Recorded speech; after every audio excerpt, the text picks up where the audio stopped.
आज जब हम विकास के मॉडल की बात करते हैं तो उसका दूसरा नाम होता है गुजरात मॉडल।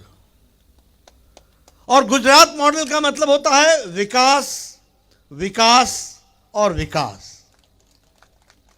और विकास किसका? सबका।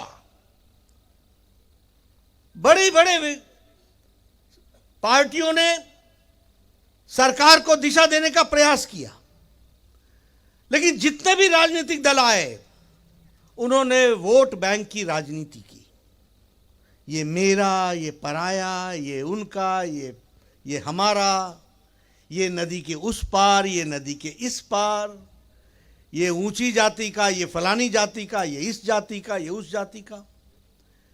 देश में ये भारतीय जनता पार्टी है जिसने मोदी जी के नेतृत्व में सबका साथ, सबका विकास, सबका विश्वास, सबका प्रयास किया।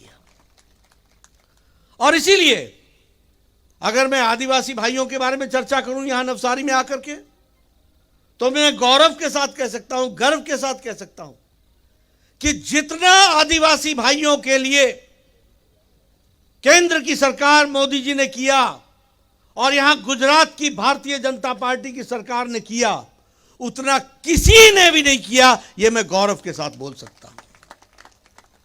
और उनको सम्मान देना, उनको दिशा, उनको उनका स्थान देना, कभी किसी की सोच क्यों नहीं आई कि भारत का राष्ट्रपति भी आदिवासी हो सकती है?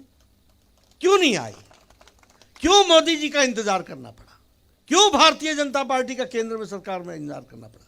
इसलिए कि सोच छोटी थी, संकुचित थी। हमारी सोच सबका साथ, सबका विकास, सबका विश्वास सिर्फ कहने के लिए नहीं था।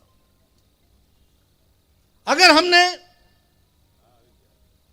अनुसूचित जाति से भी राष्ट्रपति बनाया तो पहली बार अनुसूचित जनजाति का भी, और वह भी महिला राष्ट्रपति बना करके महिलाओं को भी स्थान दिया।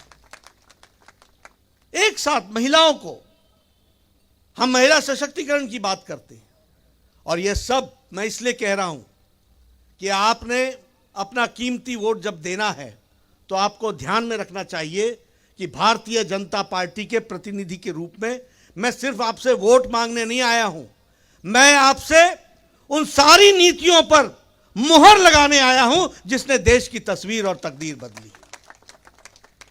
मित्रों, आज राष्ट्रीय अनुसूचित जाति की संस्थान बन रहे हैं और उस संस्थान के माध्यम से उनके विकास की बात चल रही है। लगभग 8% जनसंख्या आदिवासी भाइयों की है और उनको साथ लेकर के हमारे प्रधान सेवक आदरणीय प्रधानमंत्री मोदी जी आगे बढ़ रहे हैं, वो हमको सबको ध्यान में है। मित्रों, मैं यहां आपसे एक और भी चर्चा करना चाहूंगा, क्योंकि मोदी जी के आशीर्वाद से, भारतीय जनता पार्टी के आशीर्वाद से मुझे लंबे समय प्रशासन में रहने का मौका मिला। प्रदेश में भी मंत्री रहा और मोदी जी के प्रधानमंत्रित्व काल में भी मुझे मंत्री रहने का मौका मिला। 70 साल हमको इंतजार करना पड़ा सबका इलाज के लिए। इलाज की व्यवस्था नहीं थी। 70 साल। मैं 93 में एमएलए बना था। उस समय लोग मेरे पास आया करते थे और कहा करते थे, नड्डा जी इसका बाईपास होना, इसको 1.5 लाख रुपए दिला दो। और मैं कहता था मेरा फंड सीमित है, मैं तुमको 75,000 दे पाऊंगा, बाकी तुम और कहीं से व्यवस्था करो। फिर मुझे भी दुख होता था कि ये मैं क्या न्याय कर रहा हूं। क्या आधा स्टंट लगेगा? स्टंट तो पूरा लगेगा। 1.5 लाख तो पूरा लगेगा, जान तो तभी बचेगी। लेकिन मैं देने में असमर्थ था। और मैं ही नहीं, मुझ जैसे सारे एमएलओ की यही स्थिति थी। लेकिन प्रधानमंत्री मोदी जी ने, जब मैं मंत्री बना तो उन्होंने कहा कि बड़ा सोचो, और बड़ा ये सोचा गया कि 10 करोड़ 74 लाख परिवार, यानी 50 करोड़ लोग, यानी सारा अमेरिका की जनसंख्या, सारी कनाडा की जनसंख्या, सारी मेक्सिको की जनसंख्या, सारी यूरोप की जनसंख्या, ये सारा मिला ले तो भारत का आयुष्मान भारत बनता है। और उसके माध्यम से 5 लाख रुपए का गरीब लोगों के इलाज के लिए सालाना व्यवस्था की गई। सालाना। हर साल अगर आपने 2020-21 में 5 लाख खर्च कर दिए तो 2021-22 में फिर से 5 लाख आपकी सेवा के लिए हाजिर है। हम पक्का मकान नहीं बना पाते थे। मेरा बीडीओ मेरे पास आता था, बीडीओ बोलते हैं ब्लॉक डेवलपमेंट ऑफिसर। वो मेरे को कहता था, नड्डा साहब आपको एक खुशखबरी सुनानी है। मैंने कहा क्या? बोला इंदिरा आवास योजना में 2 पंचायतों में 1 घर आपको अलॉट हुआ है,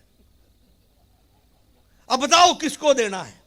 मैं कहता था तू ही रख ले भाई, ये आप ही रख लो। 1 अनार 100 बीमार, क्या बांटूंगा, क्या दूंगा। और आज मुझे खुशी होती है कि 3 करोड़ 60 लाख मकान मोदी जी ने प्रधानमंत्री गरीब कल्याण प्रधानमंत्री आवास योजना में बना करके दिए। ये कैसा भारत था? बिना पक्के छत के भारत था। उसी तरीके से अगर हम देखें तो स्वच्छ जल, मुझे गुजरात के बारे में तो सिर्फ इतना ही मालूम है कि लोग पानी के लिए सड़कों के किनारे गर्मियों में लंबे समय तक खड़े रहते थे और टैंकर आता था और पानी देता था। और मैं तो पहाड़ों से आता हूं, मेरे पहाड़ों में लोग महिलाएं 3-3 किलोमीटर नीचे जाकर के नदी से पानी उठा करके पहाड़ पर घर पर ले जाती थी। वो भी दिन मैंने देखे। मुझे मेरी बहनें बोलती थी सर के बाल घिस गए घड़ा उठा उठा करके, वो भी दिन देखे। और आज हर घर जल, हर घर नल, इसको साबित किया है तो हमारी सरकार प्रधानमंत्री मोदी जी ने किया। अगर मैं महिला सम्मान की बात करूं, ये कैसा भारत था? 12 करोड़ लोग अपने दैनिक जीवन के लिए खेतों में जाया करते थे। कैसा जीवन था जब हमारे बच्चे, हमारी माताएं अपने इज्जत के साथ कॉम्प्रोमाइज करके खुले में शौच जाती थी। और संख्या कितनी थी? 12 करोड़। क्या भारत था 70 साल तक। और आज 12 करोड़ इज्जत घर बना करके महिलाओं के इज्जत का सशक्तिकरण किया है तो नरेंद्र मोदी जी ने किया है, यह भी हमको याद रखना चाहिए। मुझे यहां नहीं मालूम कि आप लकड़ी कहां से इकट्ठा करके लकड़ी का चूल्हा जलाती थी, लेकिन मेरे गांव में तो लोग, महिलाएं 5 बजे सुबह उठती थी, जंगलों में जाती थी, लकड़ी काटती थी, लकड़ी काट के सर पर बोझा रख करके आती थी, फिर उसको जलाती थी और फूकनी से लेकर के फूक करके वो चूल्हा जलाया जाता था। और 200 सिगरेट के बराबर का धुआं एक दिन में उनके फेफड़े ले लेते थे, एक दिन में। आज मुझे खुशी है कि महिला सशक्तिकरण की अगर हम बात करते हैं तो महिला सशक्तिकरण में हमारे यहां 9 करोड़ बहनों के घर में सिलेंडर पहुंचाया गया है और चूल्हा पहुंचाया गया। अब बहनें लाइटर से जलाती हैं गैस, और 5 मिनट में चाय, आधे घंटे में भोजन। यह सशक्तिकरण हुआ है, यह ताकत मिली है। इसलिए मित्रों, देश बदला है। मैं देख रहा हूं यहां आप सब लोग बैठे हैं, किसी ने मास्क नहीं पहना है, किसी ने नहीं पहना है, और बड़े नजदीक नजदीक बैठे हैं। अभी जो बाइडेन भी बिना मास्क के नहीं घूमता। अभी अमेरिका भी कोरोना से बाहर नहीं निकला है, अभी यूरोप भी कोरोना से बाहर नहीं निकला है। और 130 करोड़ का देश मोदी जी ने 219 करोड़ डोज लगा करके, डबल डोज विद बूस्टर मुफ्त में लगा करके सुरक्षा कवच पहना दिया है। यह किया है तो भारत में मोदी जी ने करके दिखाया। और मैं तो स्वास्थ्य मंत्री रहा हूं। India's largest and the fastest vaccination programme. अभी तक यूरोप में वैक्सीन पूरी नहीं लग पाई है, अमेरिका में वैक्सीन पूरी नहीं लगा पाए। हम 219 करोड़ का डोज लगा करके, डबल डोज विद बूस्टर, बिना मास्क के घूम रहे हैं। सुरक्षा कवच पहनाया है मोदी जी। मैं आपसे वोट इसलिए मांग रहा हूं, ये जो वोट आप देने वाले हैं, ये सब चीजों पर मोहर लगाना जो हम लोगों ने काम किया है, जो मोदी जी के नेतृत्व में काम हुआ है। मित्रों, मैं स्वास्थ्य मंत्री रहा हूं। इस देश में टेटनस की दवा को भारत में आने में 25 साल लग गए। इस देश में स्मॉल पॉक्स की दवा को आने में 28 साल लग गए। इस देश में पल्स पोलियो के बूंद का नेशनल प्रोग्राम बनने में 30 साल लग गए। इस देश में हमारे ट्यूबरक्लोसिस की दवा को आने में लगभग 30 साल लग गए, जब वो नेशनल प्रोग्राम बन करके आया। इस देश में जापानी बुखार को दवा आने में 100 साल लग गए। 1906 में जापान में जापानी बुखार का दवा बनी थी और 2006 में भारत पहुंची थी। ये हमारा रिकॉर्ड था। बड़े बड़े सूरमों ने बड़े बड़े काम किए, बड़े बड़े काम किए। और मोदी जी ने, कोरोना आया इस शताब्दी का सबसे बड़ा, जिसको कहते हैं एक पेंडेमिक आया इस शताब्दी का। 20 जनवरी 2020 को पहला केस डिटेक्ट हुआ। 20 अप्रैल को प्रधानमंत्री मोदी जी ने टास्क फोर्स बैठाया और 9 महीने के अंदर एक नहीं 2-2 वैक्सीन बना करके भारत ने दे दी। और 2-2 वैक्सीन तो आपको दी ही। हमने वैक्सीन मैत्री में 100 देशों को वैक्सीन पहुंचाई है और 48 देशों को मुफ्त पहुंचाई है। यानी भारत अब लेने वाला नहीं है, देने वाला हो गया। देश में, दुनिया में अपने आप को स्थापित कर लिया। इसलिए हम समृद्ध भारत, सक्षम भारत, आत्मनिर्भर भारत, ये हम बढ़ रहे हैं। एक समय में हम सिम कार्ड खरीदते थे, ये जो आपके मोबाइल में सिम कार्ड लगता है ना, आज हम दुनिया को बेचने वाले हो गए। दुनिया के दूसरे नंबर के हम हो गए चिप को बेचने वाले। और मोबाइल दुनिया में दूसरे नंबर पर देश खड़ा है भारत, जो दुनिया में मैन्युफैक्चर कर रहा है मोबाइल का। स्टील में हम दूसरे नंबर पर हो गए, सौर में हम 5वें नंबर पर हो गए। विकास की एक नई गाथा लिखी जा रही है। बताइए, राजकोट में all India institute of medical sciences बना कि नहीं, बन रहा है कि नहीं बन रहा है? बन रहा है कि नहीं बन रहा है? 15 all India institute of medical sciences बन रहे हैं। 15। जवाहरलाल नेहरू जी ने 1960 में एक बनाया था, अटल जी ने 6 बनाए और मोदी जी ने 15 all India institute of medical sciences बनाए।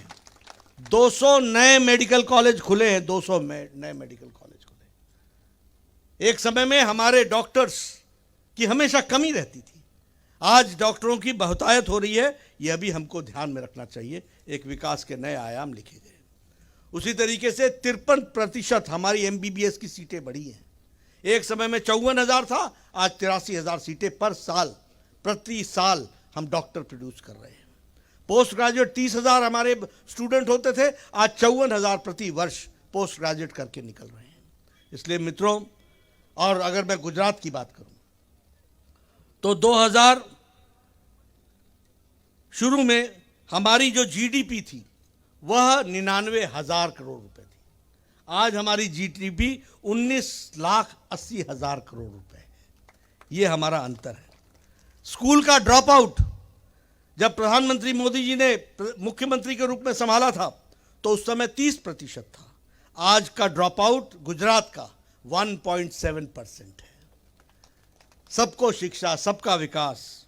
उसी तरीके से फाइनेंशियल टेक्निकल सिटी का बनाना, स्टैचू ऑफ यूनिटी, दुनिया का सबसे ऊंचा स्टैचू, वह भी प्रधानमंत्री मोदी जी ने मुख्यमंत्री काल में उसको भी बना करके एक स्टैचू ऑफ यूनिटी, एकता की, यूनिटी की एक मिसाल कायम की है। वह भी हम सबके ध्यान में है।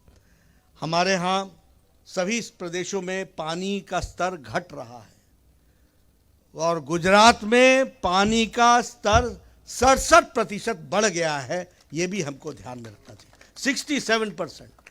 इसलिए अब राजेश भाई का वोट भी बढ़ना चाहिए। समझ रहे हैं कि नहीं आप? ये इसको मोहर लगाने का काम होना चाहिए। ये भी हमको ध्यान में रखना चाहिए। हमें मालूम है मित्रों कि अभी पीछे वो आए थे और उन्होंने लगभग, प्रधानमंत्री जी ने 1.5 महीने पहले कोई 40,000 करोड़ रुपए के प्रोजेक्ट्स को उन्होंने सहमति दी, उसको आगे बढ़ाया, उसको आगे बढ़ाने का काम किया है। मित्रों, मैं आपके सामने रोजगार के बारे में ज़रूर चर्चा करना चाहूँगा। लोग रोजगार के बारे में बहुत सी बातें करते हैं, लेकिन यहाँ पर 10,000 यंगस्टर्स को अभी अभी गुजरात सरकार ने चिट्ठी दे करके उनको रोजगार दिया है और लगभग 35,000 और रोजगार देने की व्यवस्था 1 साल के अंदर की है। यह हमारा रिकॉर्ड रहा है। हम सिर्फ भाषण नहीं देते, काम करके दिखाते हैं। मैनिफेस्टो में नहीं लिखते हैं, लोगों को धरती पर उतार करके देते हैं। आपको ध्यान में आया होगा, आज से कुछ दिन पहले प्रधानमंत्री मोदी जी ने देश के नाम संदेश देते हुए एक साथ हमारे लाखों लोगों को, नौजवानों को रोजगार देने का काम किया था। ये हम सबके ध्यान में है। इसलिए मित्रों, आज मैं एक बात और भी आपसे कहना चाहता हूँ। जब कोरोना आया था तो पिछली बार जो त्रासदी आई थी पिछले सेंचुरी में, तो बीमारी से ज़्यादा लोग भुखमरी से मर गए थे। और इसलिए प्रधानमंत्री जी ने गरीब कल्याण अन्न योजना की स्कीम चलाई और 5 किलो गेहूं या 5 किलो चावल, 1 किलो दाल देने की व्यवस्था की गई। कितनों को दी? 130 करोड़ के देश में 80 करोड़ लोगों को। और गुजरात में यही संख्या 3 करोड़ हमारे लोग हैं जिनको आज भी 5 किलो चावल या 5 किलो गेहूं, 1 किलो दाल देने की व्यवस्था की गई है। उसको भी हमको ध्यान में रखना चाहिए। अगर मैं सिलेंडर की बात मैंने बताई आपको कि 11 करोड़ अब पहुंच गई है, पहले 9 करोड़ थी, अब 11 करोड़ पहुंच गई है। वही सिलेंडर यहां पर 37 लाख बहनों को पहुंचाया गया है। अगर मैं जनधन योजना में खाते की बात करूं तो जहां 47 करोड़ जनधन खाते खुले, अब खाते खुलने के बारे में भी मैं आपसे चर्चा करना चाहता हूं। जब हम ये खाता खोल रहे थे तो उस समय कांग्रेस भाई हमारा मजाक बना रहे थे। कांग्रेस के भाई खाता खुलवा रहे, खाता खुलवा रहे, क्या करेंगे खाता खुलवा कर। मैं आपके सामने बताना चाहता हूं। सबसे पहली बात तो आप ये समझिए कि मिसेस गांधी 1972 में कहती थी कि ये बैंक नेशनलाइज होगा तो गरीबों का भला होगा। और आपको जानकर आश्चर्य होगा कि बैंक की दहलीज 1972 से 2014 तक 3.25 करोड़ लोगों ने ही पार की थी। यानी बैंक में खाता 3.25 करोड़ ही खुला था। 2014 से जब जनधन खाता खोलने का काम हुआ तो ध्यान में आया कि गरीब आदमी खोलता क्यों नहीं है खाता। इसलिए कि गरीब आदमी बैंक में जाने से घबराता है, खाता खोलने के लिए पैसा डालना पड़ेगा। तो प्रधानमंत्री जी ने कहा 0 अकाउंट भी खुलेगा, तुम अपना नाम लिख दो, 1 पैसा मत डालो, सरकार तुम्हारे खाते में पैसा डालेगी, तुम खाता खोलो। खाता खोलने का फर्क क्या पड़ा? 47 करोड़ लोगों ने खाता खोला। और आपको मालूम है कि जब कोरोना आया तो मोदी जी ने 20 करोड़ बहनों के खाते में 3 महीने के लिए 500 रुपए पहुंचा दिया सीधे उनके खाते में। पहुंचाया था कि नहीं पहुंचाया था? पहुंचाया था कि नहीं पहुंचाया था? और उसमें जो सबसे आश्चर्य की बात थी, न पोस्टमैन, न मनी ऑर्डर, न कोई बीच में बिचौलिया, सीधा खाता और उधर मोदी जी और 20 करोड़ बहनों के खातों में पहुंचा दिया गया। यह हुआ बदलता भारत। आज लगभग 25 लाख करोड़ रुपए डायरेक्ट बेनिफिट ट्रांसफर हो रहा है। 25 लाख करोड़।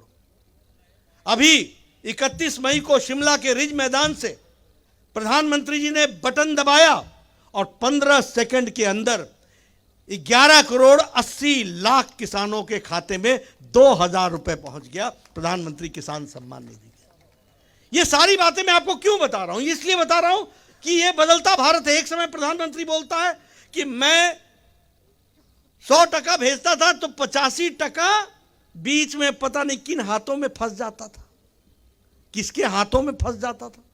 और आज 15 सेकंड के अंदर 11 करोड़ 80 लाख बहनों के खाते में, किसानों के खाते में 2-2 हज़ार रुपए पहुंच जाते हैं। यह भी हमको ध्यान में रखना होगा। इसलिए मित्रों, विकास की एक नई गाथा है। मैं आपके सामने बहुत सी बातें बता सकता हूं, रख सकता हूं। जहां तक नवसारी का सवाल है, यहाँ के विकास के नए आयाम आपने देखे ही। सड़कों का विषय उठा लीजिए, इंस्टीट्यूशंस का विषय उठा लीजिए, सीवरेज का विषय उठा लीजिए। अभी मुझे बताया गया कि एक आपके यहाँ नई सीवेज प्लांट का भी एक, उसके लिए भी कोई 20 करोड़ रुपए की व्यवस्था की गई है और नए नए आयाम चल रहे हैं। तो डेवलपमेंट तो हमारे साथ जुड़ा हुआ है ही। अब मैं दूसरी बात आपसे करने आया। एक तो हमारी पुरानी पार्टी कांग्रेस पार्टी, मालूम नहीं भारत जोड़ों में निकली है, तोड़ों में निकली है, समझ में नहीं आता। इनके नेता बोलते हैं जोड़ो, और जोड़ने क्या जाते हैं वो सुनो। दिल्ली में जेएनयू में नारे लगते हैं, अफजल हम शर्मिंदा हैं, तेरे कातिल जिंदा है। अब ये अफजल कौन है? ये अफजल पार्लियामेंट के अटैक का मास्टरमाइंड है। और नारे क्या लग रहे हैं? अफजल हम शर्मिंदा हैं, तेरे कातिल जिंदा है। कातिल कौन हो गया? सुप्रीम कोर्ट का जज जिसने फैसला दिया। कातिल कौन हो गया? भारत के राष्ट्रपति प्रणब मुखर्जी, जिन्होंने उसको सही ठहराया। और राहुल जी दूसरे दिन जेएनयू पहुंच जाते हैं, हम तुम्हारे साथ हैं। और वहां नारे क्या लगते हैं? भारत के होंगे टुकड़े टुकड़े, इंशाअल्लाह इंशाअल्लाह। उनके साथ आप खड़े हो जाते हैं। आप भारत जोड़ने निकले हैं या तोड़ने निकले? कल का आपका बयान महापुरुष वीर सावरकर के बारे में, इतना हल्का बयान स्वतंत्रता सेनानी के खिलाफ, क्या सोच है? तो इसलिए ये तोड़ने निकले हैं, ये जोड़ने नहीं निकले हैं। और इनसे कुछ भी होगा तो टूटेगा ही टूटेगा, जुड़ना तो आता ही नहीं, आता ही नहीं। अब दूसरी भी एक पार्टी आई है, नहीं बड़ा जोश है। ये उत्तर प्रदेश चुनाव लड़ने गए थे। उत्तर प्रदेश 350 सीटें लड़ी और 349 सीटों पर जमानत जब्त करा के आए। ये उत्तराखंड गए थे चुनाव लड़ने के लिए, सरकार बनाएंगे सरकार बनाएंगे। आप लोगों ने भी कहा वाह वाह, पता नहीं क्या हो जाएगा। इनका जो मुख्यमंत्री का कैंडिडेट था वो आजकल हमारे लिए प्रचार कर रहे हैं, वो हमारे बीजेपी में है। और 69 सीटों पर चुनाव लड़ा और 69 सीटों में 65 सीट पर जमानत जब्त करा ली। मैं गोवा गया, एयरपोर्ट पर उतरा। सुधीर जी आपने भी देखा होगा, पोस्टर ही पोस्टर, बैनर ही बैनर, यहां भी लगाते होंगे बैनर ही बैनर, बैनर ही बैनर। मैंने कहा यार ये इनकी क्या हाल है? बोला आगे आगे चलिए देखिए क्या हाल होगा।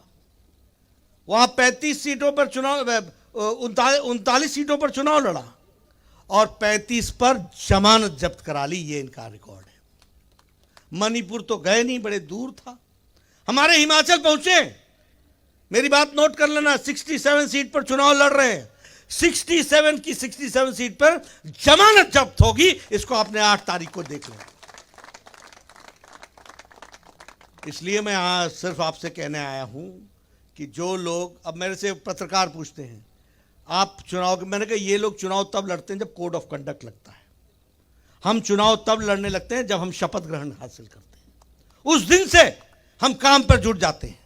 उस दिन से हम तय कर लेते हैं कि हमने लोगों की सेवा करनी है, उनका जीवन स्तर उठाना है, उनको आगे बढ़ाना है, उनको तीव्र गति से आगे ले जाना है, देश को दुनिया के सामने खड़ा करना है, बड़ी बड़ी सड़कें बनानी है, चौड़ी सड़कें बनानी है, 4 लेन 6 लेन सड़क बनानी है। ये हमारे टारगेट होते हैं। उनका टारगेट होता है इस बार घर भरना है, बेटे को सेट करना है, ताऊ का बिजनेस बनाना है। तो वो खाते हैं मेवा, हम करते हैं सेवा। हम काम करते हैं मिशन से, वो करते हैं कमीशन के लिए। दोनों में बड़ा अंतर है। इसलिए अब आपसे भी मैं निवेदन करने आया हूं। आप सब इतनी बड़ी संख्या में भाइयों और बहनों आए हैं और मुझे मालूम है कि आप सब अगर इतनी गर्मी में यहां पर बैठे हैं और शांति से मेरी बात सुन रहे हैं तो आपका वोट तो भारतीय जनता पार्टी को आना ही है, ये तय है। लेकिन मैं आपके माध्यम से आपके पड़ोसी का, आपके घर वालों का, आपके रिश्तेदारों का, आपके मोहल्ले वालों का, उनका वोट भी मैं चाहता हूं कि वह भी राष्ट्र के लिए, प्रदेश के हित में लगे। इसकी हमको चिंता करनी है।